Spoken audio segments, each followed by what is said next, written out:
Nahuli ang isang babaeng pasahero na nahulog mula sa bus sa EDSA. Umaandar pa noon ang bus at wala pa sa tamang babaan.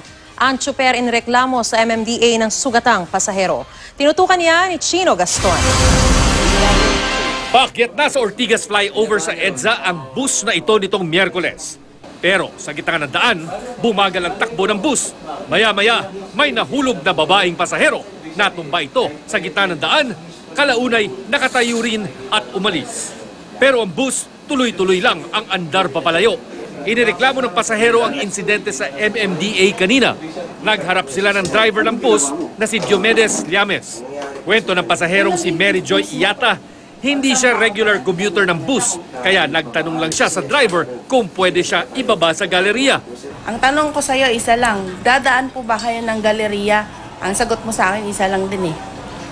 Akyat lang kayo ma'am, ako bahala sa iyo. Kung sinabi niya kasi sir na hindi bawal pala yung galeriya, hindi ako aakyat eh.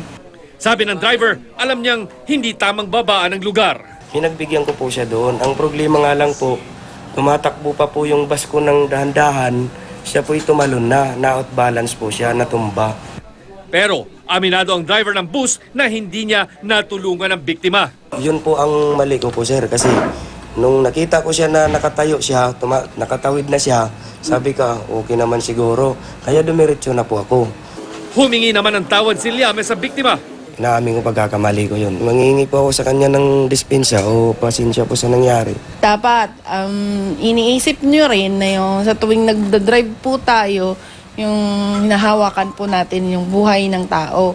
Pero iniakyat pa rin ang reklamo sa Legal and Legislative Affairs Office ng MMDA. Kung meron kayong reklamo, merong abusadong bus driver na ganito po ang ginagawa, we welcome all the complaints.